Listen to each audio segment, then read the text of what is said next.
All right, so I was sitting there thinking, like, what is Luka Doncic's potential, right? We all saw the stats the other night. 61 points, 20 plus rebounds, 10 assists. It's one of the most unbelievable stat lines in NBA history, and frankly, like, I don't know how you could even like sit there and fathom like these stat lines. Like, this is something even like Wilt Chamberlain never did. It's something that Michael Jordan's never did, and it's something that really no NBA player has ever achieved, right? I mean, that's why it was such a historic stat line. People were, all over social media talking about it for obvious reasons. And before I want to get into his GOAT potential, do me a quick favor, hit the like and subscribe button. Would really appreciate that. And now to his GOAT potential and a couple little things. Now, Luka Doncic has the potential, and I'm not saying he's going to do this, but he does have the potential. Like, if you played his career 100 times, the best case scenario of becoming the greatest basketball player of all time. Now, you might say, George, are you crazy? The greatest, the GOAT, the greatest basketball player of all time? Look, man, I'm not talking just to say words and just to be a guy who likes Luka because he smokes hookah like I do. Everyone talks about that hookah Doncic shit. But the thing with Luka is he really could put up the stats one day to become the greatest, single greatest basketball player of all time. So let's kind of, let's sit there and say, all right, how could he become the greatest basketball player of all time? So I just subtracted his rookie year here because his rookie year, he put up some great stats, but not the stats we're seeing this year or the year before that. But after his rookie year, he's consistently averaging 28 points, 8 rebounds, and 8 assists a game. Pretty sick stats. So this is his 4th season, and after 4 years, he's going to be hovering right around that 9,000 point mark, which is a huge number for 4 years in the NBA.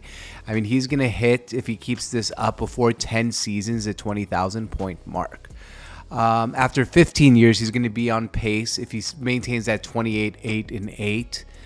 Maybe he gets more points. Maybe he gets less rebounds. Who knows exactly? We're just talking about pacing here. He will be on pace to hit 34,000 points by year 15 in the league.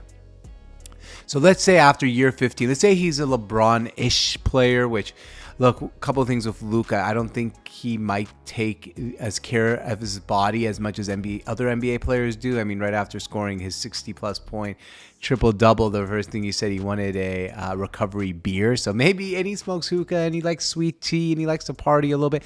So maybe Luka Doncic won't achieve that 20-year success. But I'm just saying, let's say he does.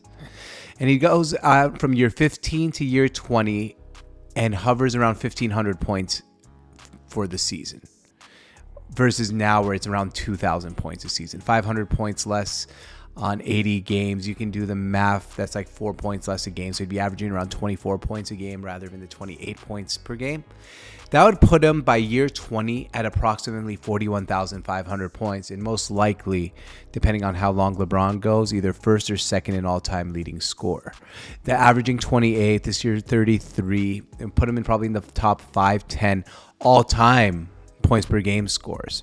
We've already seen in year 3 taking the Mavericks in year 3 to the Western Conference Finals with a team and roster that really had no right to be in the Western Conference Finals. I mean, anyone who watched that series can tell they should not have been in the Western Conference Finals.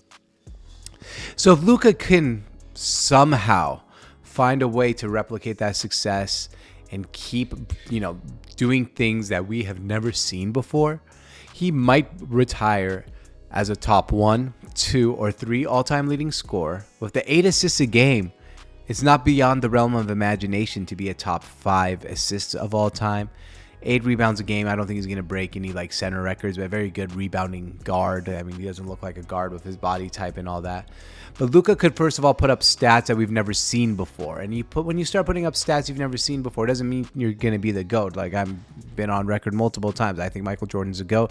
LeBron James is going to beat him in a lot of stats.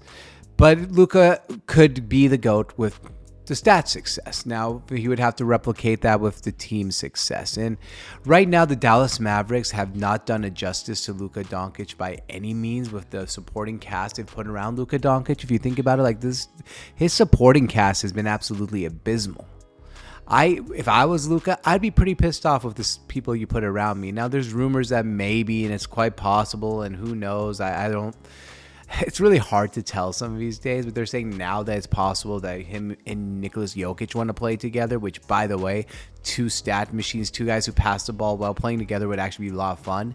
And I don't know if that'll be in Denver. I don't know if that'll be in Dallas. I don't know if they'll ever play together. But the Mavericks here are only in year 4. And I know people are like, oh, you're going to be ruining, his prime. You might be already kind of, it might be too late for Luka. You want to make sure you get him stuff, blah, blah, blah. And it's not too late. It's actually really early in his career.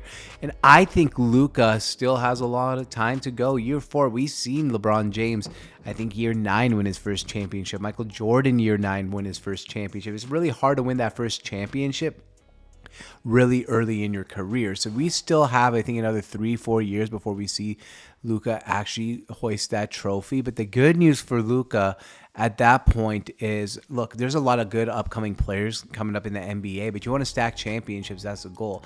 By the time Luka starts winning championships, if he does, first of all, Steph will be past his prime. I don't think we're going to have to be worried about Steph Curry, winning championships into his 40s. LeBron James in 4 or 5 years will be out of the league. So that leaves probably the biggest competition with Giannis, who's out east, and with some of the young guys who are going to be coming up, like a Victor Wembanyama, but he's not even going to be near his prime yet. He'll probably still be 4 or 5 years out of his prime. So that'll give a window for Luka Doncic to kind of, actually stack up some championships at a time when the competition is low. And I think part of the GOAT debate and becoming the greatest of all time is, one, of course, winning championships, 2, stats. And Luka has an opportunity. Like I said, I don't think he's going to become the greatest of all time, but I think Luka's potential, and if the best case scenario for Luka Doncic in his career, would be becoming the greatest basketball player to ever live. So I'm not saying it'll happen, not saying it's going to be even close, but keep your eye out on that for Luka Doncic, because his GOAT potential is the highest we've seen in the NBA entering the league since LeBron James.